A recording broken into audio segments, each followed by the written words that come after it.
आप तो बच्चों जरा ध्यान दीजिएगा। आज का जो क्लास है आप लोगों का ऑब्जेक्टिव का क्लास चलेगा। इस 1 घंटा ऑब्जेक्टिव का क्लास करने के बाद आप लोगों को ऑब्जेक्टिव में कहीं से दिक्कत आने वाला नहीं है। जनरली है क्या कि देखिए आपको जो है सो ऑब्जेक्टिव में टोटल 100 ऑब्जेक्टिव पूछेगा। यहाँ देखिए टोटल 100 ऑब्जेक्टिव की क्वेश्चन की संख्या 100 रहेगा। इस 100 में से आपको बनाना है यहाँ पे 50। तो हमें जो काम करना है इस 50 पे काम करना है। ये जो 50 है हम 50 बना कैसे ले, इस पर हमें काम करना है। और इस पर काम करने के लिए आपको टेंशन आने की ज़रूरत नहीं है, टेंशन लेने की ज़रूरत नहीं है। हम जो अभी बता रहे हैं उतना कर लेने के बाद आपको पता चलेगा कि ये 50 आराम से बन जाएगा। यहाँ पे कॉपी कलम चलाने की ज़रूरत आपको नहीं पड़ेगा। डायरेक्टली आप लोग इस वीडियो को देखिएगा। देखने के बाद जैसे आप लोग एग्जाम देने के लिए जाइएगा तो पता चलेगा कि ये 50 जो ऑब्जेक्टिव हम लोग सीखे थे सेम टू सेम हूबहू ऐसे का वैसे है जैसे हमने पढ़ाया था। चलिए, तो 1 घंटा का जो क्लास है उस क्लास को आप लोग अच्छे तरीका से प्रिपेयर कर लीजिएगा, जिससे आप लोग को परेशानियां नहीं आएगा।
देखिए जरा ध्यान दीजिएगा। सबसे पहले हम मैट्रिक्स से स्टार्ट कर रहे हैं। तो देखिए मैट्रिक्स में जो भी ऑब्जेक्टिव क्वेश्चन आएगा उस ऑब्जेक्टिव क्वेश्चन को कैसे बनाएंगे, तो देखिए जरा ध्यान दीजिएगा तो आपको ऑलरेडी ठीक से अच्छे तरीका से समझ में आ जाएगा। हम हेडिंग दिए हैं सम ऑफ 2 मैट्रिक्स, मतलब 2 मैट्रिक्स को जोड़ना। अब देखिए 2 मैट्रिक्स को जोड़ने के लिए आपको करना क्या है, आमने सामने के एलिमेंट्स को जोड़ना। और इस मैट्रिक्स में आपको हासिल की झमेला नहीं आएगा। जोड़ने में जो होता है ना, जोड़ के बाद जोड़ते हैं, जोड़ने के बाद हासिल लेते हैं, ये सब काम करने की जरूरत नहीं आएगा इसमें। जो जिसके सामने है उनको जोड़ के जो आ रहा है वैसे लिख दीजिए आप। जैसे मान लीजिए देखिए इस मैट्रिक्स का पहला एलिमेंट 5 है और ये दूसरा जो मैट्रिक्स है इस मैट्रिक्स का पहला एलिमेंट 5 है। अगर इन दोनों को हम जोड़ते हैं तो जोड़ने पर कितना होगा 10, तो 10 का आप 10 लिख दीजिए, इसमें कोई दिक्कत नहीं है। अब फिर जैसे देखिए 4 है और ये दूसरा क्या 6 है। अब देखिए 6 अब 4 ये भी कितना आ जाएगा 10 आ जाएगा। इनके बाद देखिए 3 के सामने में कितना है 1 है, 3 1 ये 4 हो जाएगा। इसी तरीका से देखिए अब इस मैट्रिक्स का पहला एलिमेंट कितना, सॉरी इस मैट्रिक्स का ये जो एलिमेंट है ये 2 है और ये भी क्या है 2 है। अगर 2 में 2 को जोड़ते हैं तो कितना आ जाएगा 4। अब इसी तरीका से इनको आप लोग जोड़ लीजिएगा, इसमें तो कहीं से दिक्कत आने वाला नहीं है। चलिए इनके बाद में हेडिंग दे डिफरेंस। डिफरेंस का मतलब होता है घटाओ, घटाना। किसको घटाना है, 2 मैट्रिक्स को घटाना है। तो इन दोनों मैट्रिक्स को घटाने के लिए टेंशन लेने की जरूरत नहीं है। जो देखिए इसमें करना क्या है, जो जिसके सामने है ना उनको उससे घटा देना। जैसे देखिए इस मैट्रिक्स का पहला एलिमेंट 3 है और इस मैट्रिक्स का पहला एलिमेंट 1 है। अगर 3 में से 1 चल जाए तो कितना बचेगा 2, 2 का 2 लिख दीजिए। जैसे यहां पर देखिए 2 है और इस मैट्रिक्स का देखिए ये एलिमेंट कितना 3, तो 2 में से 3 जाएगा तो यहां पर आ जाएगा भैया -1। इनके बाद में देखिए ये 1 है और इस 1 में से घटाना है 2 को, तो जैसे 1 में से घटाएंगे 2 को तो ये हो जाएगा -1। इनके बाद आ जाइए, ये 0 में से घटाना है 1 को, तो यहाँ पर क्या लिखना -1। मतलब देखिए सिंपल सी है, इसमें जो जिसके सामने में उनसे घटा दीजिए आप, कहीं से इसमें कोई दिक्कत नहीं है। इसी तरीका से इनको आप लोग क्या कर लीजिएगा, घटा लीजिएगा। मतलब इतना कंप्लीट करने के बाद यहाँ से देखिएगा एटलीस्ट बहुत कम तो कम से कम 2 ऑब्जेक्टिव रहता ही है, 2 क्वेश्चन आपको मिलेगा। तो यहाँ अगर इतना कंप्लीट कर लेते तो यहाँ से आप लोग 2 मार्क, कम से कम 2 मार्क के लिए क्या हो जाएगा, कम से कम यहाँ से 2 मार्क्स आप लोग उठा सकते हैं, आसानी तरीका से 2 मार्क ला सकते हैं। यहां से आप लोग 2 मार्क कंप्लीट कर सकते हैं। चलिए अब चलते हैं हम नेक्स्ट टॉपिक, मैट्रिक्स में जो है सो जहां से क्वेश्चन आ रहा है उस क्वेश्चन की तरफ फिर चलते हैं।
चलिए नेक्स्ट हेडिंग है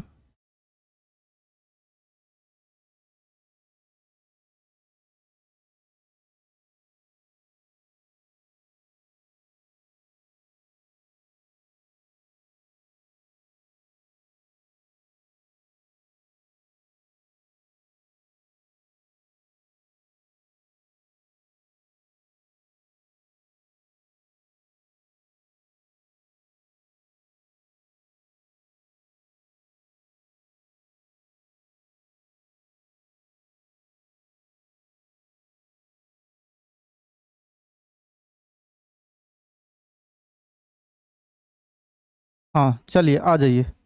अब देखिए हम लोग का नेक्स्ट हेडिंग है मल्टीप्लिकेशन ऑफ मैट्रिक्स। मल्टीप्लिकेशन करना है मैट्रिक्स का स्केलर के साथ। अब जैसे देख लीजिए ये आपका मैट्रिक्स है, इस मैट्रिक्स को मल्टीप्लाई करना है 2 के साथ, तो ये 2 क्या करेगा, इस मैट्रिक्स के अंदर चला जाएगा। जैसे ही अंदर जाएगा तो जाने के बाद क्या करेगा, जितने भी एलिमेंट्स है इस मैट्रिक्स का टोटल के साथ मल्टीप्लाई हो जाएगा। तो 4 से जैसे 2 मल्टीप्लाई होगा तो 8 हो जाएगा, 3 के साथ होगा तो 6 हो जाएगा, वैसे ही 2 के साथ हो जाएगा तो 2 2 जा कितना होता है 4 हो जाएगा। अब ये 2 आएगा 1 से मिलेगा तो 2 का कितना आ जाएगा 2। इसी तरीका से अब देखिए मान लीजिए अब इसी को जैसे बनाना है तो ये देखिए इस मैट्रिक्स के बाहर में 3 खड़ा है, तो 3 जैसे ही खड़ा है तो 3 क्या करेगा, अंदर चल जाएगा। अंदर जैसे ही जाएगा तो टोटल एलिमेंट के साथ मिल जाएगा। तो ये देखिए 4 तिया कितना आ जाएगा 12, 3 एकान कितना आ जाएगा 3, यहाँ देख लीजिए 3 दूना कितना आ जाएगा 6, 3 तिया कितना आ जाएगा 9। अब इसी तरीका से क्या कीजिएगा, आप लोग इसको बना लीजिएगा।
देखिएगा आप लोग जैसे सेटअप का जो भी एग्ज़ाम दिए होंगे उस सेटअप एग्ज़ाम में भी देखे होंगे, प्रोडक्ट पर मान लीजिए 2 मैट्रिक्स को गुना करना है, उस गुना करने पर बहुत कम क्वेश्चन होगा आप लोग को मिला होगा, तो कम से कम यहाँ से 4 क्वेश्चन आपको मिला होगा।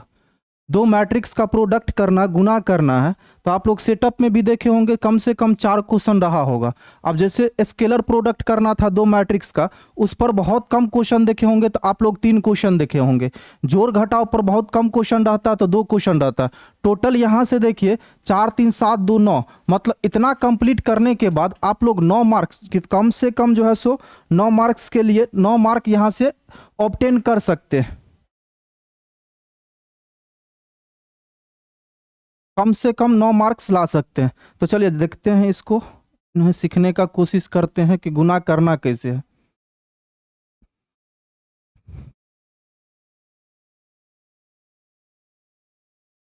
देखिए इसको गुना करने के लिए करना क्या है, पहले देखिए पहला मैट्रिक्स का पहला जो मैट्रिक्स है, इस मैट्रिक्स के रो को कॉमा करके लिखते चलना है। तो इनको हम लोग लिखेंगे 5, 4। चलिए इसके बाद आ जाइए, इसी मैट्रिक्स का ये देखिए सेकेंड रो क्या है, 1, सेकेंड रो का एलिमेंट क्या 1 2, तो इनको कॉमा करते लिखते चलेंगे, 1 2 हो जाएगा। अब सेकेंड देखिए दूसरा जो मैट्रिक्स है, इस मैट्रिक्स के कॉलम को कॉमा करते लिखते चलना, तो ये हो जाएगा 3, 1 और ये हो जाएगा 2, 4। चलिए बन गया ये, देखिए ध्यान दीजिए। अब इनको क्या करना, इस लाइन को लिखने के लिए, इस लाइन को लिखने के लिए इनसे इनसे दोनों को गुना करते चलना है। तो देखिए आसान है। अब देखिए 5 को गुना करेंगे 3 के साथ, तो 5 तिया 15 हो जाएगा। एक काम कीजिए, कॉमा के बदले प्लस ले लीजिए। 4 को गुना कीजिए 1 के साथ, तो 4 एकान कितना आ जाएगा, 4 आ जाएगा। इसके बाद देखिए 3 को गुना करेंगे 1 के साथ, 3 एकान 3, कॉमा के बदले आपको बोले हैं प्लस लेना है। इनके बाद देखिए 2 को गुना करना 1 के साथ, तो 2 एकान कितना आ जाएगा, 2। इसी तरीका से आ जाइए। अब इस लाइन को लिखना है ना भाई, तो इस लाइन को लिखने के लिए इस एलिमेंट से, ये जो है एलिमेंट्स, इससे गुना करना है इन दोनों को। तो देखिए 2 को गुना करना पहले 5 के साथ, तो 5 दूना कितना आ जाएगा, 10। ये जो कॉमा इनके बदले प्लस ले लेना। अब देखिए 4 को गुना करना है 4 के साथ, तो 4 चौका कितना आ जाएगा, 16। फिर इसी तरीका से आ जाइए। अब यहाँ देखिए 2 एकान कितना होगा, 2, कॉमा के बदले बोले वो प्लस लेने के लिए। अब इस 2 को गुना करेंगे 4 के साथ, 4 दूना कितना आ जाएगा, 8। अब एक काम कीजिए, इनको आप लोग लिख लीजिए, लिखना अब आसान है। यहाँ देखिए 15 में 4 को जोड़ेंगे तो ये आ जाएगा कितना, 19। 10 में यहाँ देख लीजिए, ध्यान से देखिएगा, 10 में 16 को जोड़ेंगे तो ये आ जाएगा 26। 3 दो कितना आएगा, 5। अब 8 में 2 को जोड़ेंगे तो ये आ जाएगा 10। ये इसका आंसर आ जाएगा। तो देखिए आसान है, बहुत ही आसान है। अगर अच्छे तरीका से इनको बनाते हैं, समझते हैं, देखिए अच्छे तरीका से इसको समझ आते हैं, तो आपको जो है सो बनाने में दिक्कत नहीं होगा। टोटल यहाँ से मान लीजिए 4 क्वेश्चन रहता है, 4 क्वेश्चन का मतलब कितना हो गया, 4 नंबर हो गया। और इसको कर लेने के बाद कम से कम आप लोग 4 नंबर उठा सकते हैं। तो यहाँ इतना करने में आप लोग को कहीं से कोई दिक्कत नहीं आएगा। चलिए अब जहाँ से जो क्वेश्चन आता है, जहाँ जो क्वेश्चन आता है मैट्रिक्स में, जो क्वेश्चन बार बार रिपीट करते रहता है, उस क्वेश्चन पर हम लोग काम कर रहे हैं। क्योंकि बनाना तो हमें 50 है, 50 बनाना है, तो जो सिंपल होगा जिसमें हमको टाइम नहीं लगेगा वो क्वेश्चन बनाएंगे, और जिसमें हमको टाइम लग रहा है उसको बनाने की क्या जरूरत है। तो चलिए अब आगे देखते हैं हम लोग।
देखिए ये क्वेश्चन आप लोग को ऑब्जेक्टिव में आएगा। यहाँ पर हम देखिए ऑप्शन नहीं दिए हैं ताकि आपको समझा सके अच्छे तरीक़ा से। ज़रा ध्यान से समझिएगा। देखिए आप ध्यान से समझ जाइएगा तो एक भी आपको पता रहेगा तो चार को के बीच में कहीं भी रहेगा तो आप ढूंढ करके टिक मार लीजिएगा, कोई दिक्कत नहीं है। देखिए adjoint of A matrix, matrix का आपको क्या करना है, एडजॉइंट निकालना है। तो प्रोसेस के थ्रू चलेंगे, प्रोसेस से बनाएंगे तो हम लोग को टाइम लगेगा, और टाइम लगेगा तो होगा क्या कि मान लीजिए जो 50 ऑब्जेक्टिव बनाना है उसको बनाते बनाते पता चला कि शॉर्ट टैप जो लॉन्ग टैप ये टोटल क्वेश्चन मेरा क्या हो गया, छूट गया हमसे, और ऑब्जेक्टिव के कारण मतलब 50 का 50 नंबर आया बस। और आगे क्या होगा देख लीजिए, ध्यान से देखिए। Adjoint of A matrix, matrix का एडजॉइंट निकालना है तो सबसे पहले इसको डिनोट कैसे करेंगे, ए डी जे ए, और ये ब्रैकेट में ले लेना कैपिटल ए। ये डिनोट करने का तरीका है, एडजॉइंट ए को डिनोट करेंगे। चलिए देख लीजिए यहाँ पर एग्जांपल है, इफ ए बराबर ये देखिए मैट्रिक्स दिया हुआ है, देन फाइंड, तब आपको पता करना है एडजॉइंट ए। तो देखिए प्रोसेस के थ्रू नहीं बनाएंगे हम लोग, क्या करेंगे इसको ट्रिक के थ्रू बनाएंगे। एडजॉइंट निकालना है तो एडजॉइंट निकालने के लिए आप लोग को ज़्यादा दिमाग लगाने की जरूरत नहीं है, करना क्या है इंटरचेंज करके बनाना है। देखिए इस दो को ले जाना है 5 के पास, और ये जो 5 आपको दिख रहा है इस 5 को लाना है 2 के पास, मतलब जगह को क्या कर दिए चेंज कर दिए। 2 को ले गए हैं 5 के पास, 5 को लाए हैं 2 के पास। अब बाकी ये दोनों, बाकी जो ये दोनों बच रहा है इस दोनों में क्या करना है माइनस लगा देना। तो जैसे ही माइनस लगाएंगे तो ये हो जाएगा -4 और ये हो जाएगा -3। तो चलिए जरा ध्यान से देखिए, ये आपका क्या आ जाएगा फाइनल आंसर आ जाएगा। तो इसमें कहीं से कोई दिक्कत नहीं है, आप लोग आसानी तरीका से बना लीजिएगा। अगर मान लीजिए मैट्रिक्स रहता मेरे पास 1 है 2 है 3 है 4 है, अब कह रहा है कि इनका एडजॉइंट निकालिए, तो इसका भी एडजॉइंट निकालने में आप लोग को दिक्कत नहीं होगा, क्योंकि देखिए आसान तरीका आपको हम बता दिए। करना क्या इंटरचेंज करना, मतलब 4 को ले जाना है 1 के पास, 1 को लाना है 4 के पास, बाकी ये दोनों बच रहा है इस दोनों में माइनस लगा देना। तो -2 -3 ये क्या आ जाएगा इसका आंसर आ जाएगा। तो जब एडजॉइंट निकालना हो तो एडजॉइंट निकालने के लिए जो हम तरीका बताएं उस तरीका का प्रयोग करिएगा। लगभग एडजॉइंट पर कम से कम देखिएगा तो 2 से 3 क्वेश्चन रहता है, 2 से 3 क्वेश्चन रहता है। तो यहाँ से अगर ये सीख गए होंगे आप लोग तो कम से कम 3 क्वेश्चन यहाँ से जरूर बना लीजिएगा। आप लोग देखिए मान लीजिए हम यहाँ पे कर रहे हैं 2 से 3 क्वेश्चन होगा, आप लोग एक काम कर सकते हैं, क्वेश्चन बैंक जो है क्वेश्चन बैंक जा करके उल्टा करके जो बता रहे हैं अभी पढ़ा रहे हैं अभी, तो क्वेश्चन बैंक भी जा करके बना सकते हैं। आपको पता चलेगा कि हमने जो पढ़ाया है वो सही पढ़ाया है, मतलब यहाँ से क्वेश्चन जो है सो ऑब्जेक्टिव आ रहा है कि नहीं आ रहा है। आप लोग जा करके चेक भी कर सकते हैं, क्योंकि पिछले साल मतलब 1 साल से नहीं कम से कम 2-4 साल से जो है सो जैसे 100 नंबर का पैटर्न किया उस समय से इतना मतलब एडजॉइंट से कम 2 से 3 क्वेश्चन आते आ रहा है प्रत्येक बार।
देखिए ध्यान दीजिए, अब हम कर क्या रहे हैं वो सब टॉपिक पढ़ा रहे हैं जिस टॉपिक से लगातार क्वेश्चन आ रहा है, और वो जो टॉपिक है जिस तरह से क्वेश्चन लगातार आ रहा है उनको बनाने का जो तरीका होता है उस तरीका को हम सरल करते हुए जा रहे हैं, जिससे आपको बनाने में दिक्कत नहीं होगा और समझने में भी दिक्कत नहीं होगा। चलिए अब हेडिंग दी हम लोग डिटर्मिनांट। इस डिटर्मिनांट में क्या करना है सेकेंड ऑर्डर का जो डिटर्मिनेंट होता है ना, उनका वैल्यू निकालना है। सेकेंड ऑर्डर डिटर्मिनेंट का मान निकालना है। तो देखिए ये आसान है, यहाँ से लगभग क्वेश्चन रहता है। तो चलिए करना क्या है, इस ए को गुना करना डी के साथ। तो जैसे ए को गुना करिएगा डी के साथ तो ये हो जाएगा ए डी। अब बीच में क्या करना, माइनस का चिन्ह दे देना है। फिर बी को गुना करना है सी के साथ तो ये हो जाएगा बुआ बी सी। चलिए अब जैसे इनको हम बनाए हैं इसी तरीका से आपको क्या करना, इसको और इसको बनाना। जैसे एक को गुना करेंगे 4 के साथ तो एक को 4 के साथ करेंगे तो 4 हो जाएगा। बीच में करना क्या, आपको एक माइनस लगा लेना। माइनस लगाने के बाद देखिए अब 2 को गुना करेंगे 3 के साथ तो कितना हो जाएगा 6। अब इनको आप क्या कीजिए, घटा करके लिखिए। 4 में से अगर 6 जा रहा है तो ये बचेगा कितना, -2 हो तो गया। चलिए अब इसी को जैसे बनाना है तो इस 4 को गुना करना है 2 के साथ तो ये कितना आ जाएगा 8। बीच में क्या करना, आपको माइनस लेना है। अब 5 को गुना करना भैया 1 के साथ तो 5 को जो 1 के साथ करेंगे तो 5 एकान कितना आ जाएगा 5। अब बताना है आपको 8 में से अगर 5 चल जाए तो कितना बचेगा 3। तो देखिए अब इस टाइप का अगर ऑब्जेक्टिव आपको आ रहा है तो भाई बनाने में आपको क्या दिक्कत है, कोई से कोई दिक्कत नहीं, आसानी तरीका से आप बना सकते हैं। चलिए अब जरा ध्यान दीजिएगा, आगे जरा ध्यान देना है।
देखिए अब इसी में क्या करना है,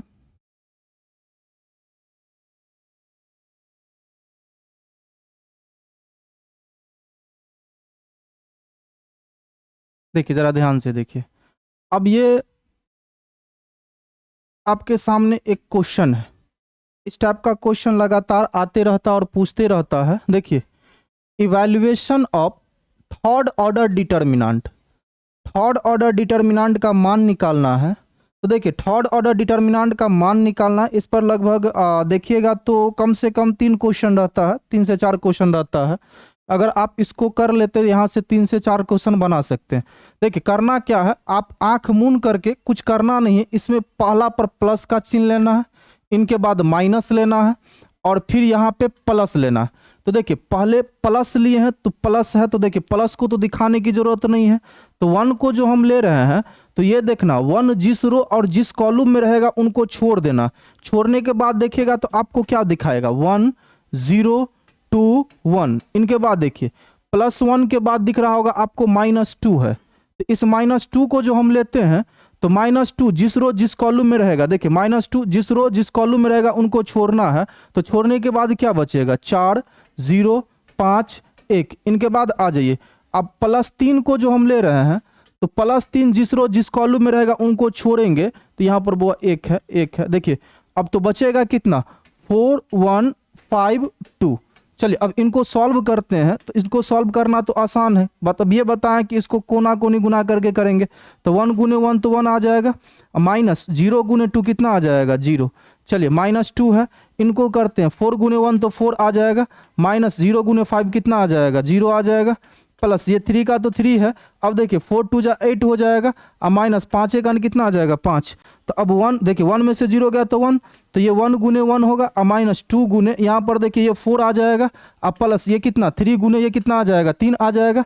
तो यहाँ से हम देखते हैं तो ये 1 आ गया, -8 है अब +9 है। तो अब यहाँ देखिए तो जरा ध्यान से देखिएगा, 1 में से 8 चल जाए तो ये -7 अब +9 है तो ये कितना आ जाएगा 2 आ जाएगा। इसका आंसर कितना आ जाएगा 2। देखिए इस तरीका का क्वेश्चन आपको पूछेगा, लगभग 3 क्वेश्चन रहता है, तो आप लोग आसानी तरीका से इनको बना सकते हैं, कहीं से कोई दिक्कत नहीं आएगा। चलिए अब नेक्स्ट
देखिए इस टाइप का क्वेश्चन देखिएगा, आपको अक्सर मिलते रहता है।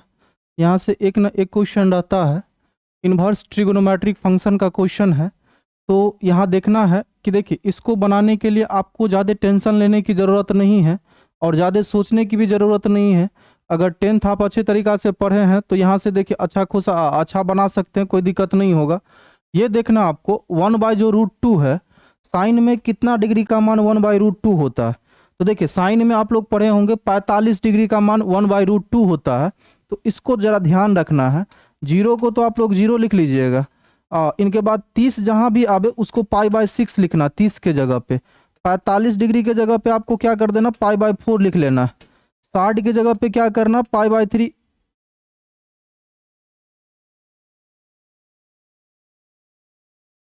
60 के जगह पे क्या करना, π/3 लिख लेना। 90 के जगह पे क्या करना, π/2 लिख लेना। चलिए अब जरा ध्यान से देखते हैं। साइन में आपको पता होगा कि 1/√2 कितना डिग्री का मान होता है, 45। तो अभी जस्ट बोले भाई 45 को आप लोग π/4 लिख दीजिएगा। तो चलिए इसका आंसर आ जाएगा π/4। इनके बाद आ जाइए, देखिए अब √3/2 है। साइन में कितना डिग्री का मान जो है सो √3/2 होता है। तो आपको पता होगा कि √3/2 जो है सो 60 डिग्री का होता है। 60 को हम बोले हैं लिखने के लिए π/3। तो यहाँ पर एक काम कीजिएगा, π/3 लिख लीजिएगा। इनके बाद आ जाइए, ये 1 दिख रहा होगा। 10 में कितना डिग्री का मान 1 होता है। तो अभी जस्ट बोले हैं 45 का मान होता है, तो 45 को भाई π/4 लिखना है आपको। इनके बाद आ जाइए, यहाँ पर देखिएगा √3/2 है। कॉस में कितना डिग्री का मान √3/2 आएगा। तो कॉस में कितना डिग्री का मान √3/2 आएगा ये देखना है। तो देखिए यहाँ पर देखिएगा 30 डिग्री को जरा ध्यान से देखिएगा तो आपको पता चलेगा कि √3/2 आता है। 30 को हम लोग क्या लिखेंगे, π/6 लिख लेंगे।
चलिए अब देख लीजिए,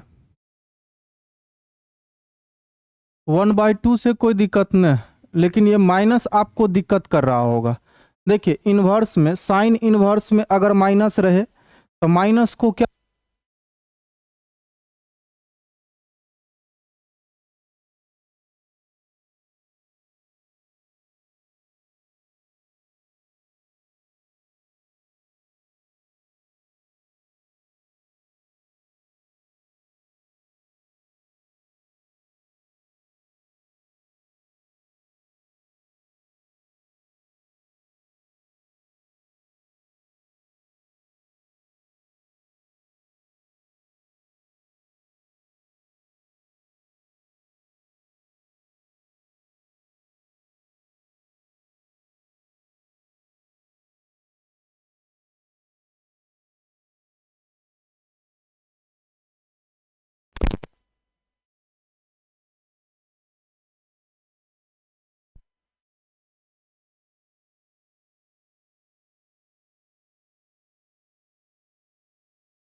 क्या देखिए तो पहले तक से नहीं है, कट अला से नहीं होते सर से, कहाँ से कटने नहीं होते। देखियो ना केले तक आवाज है, केले तक आवाज है।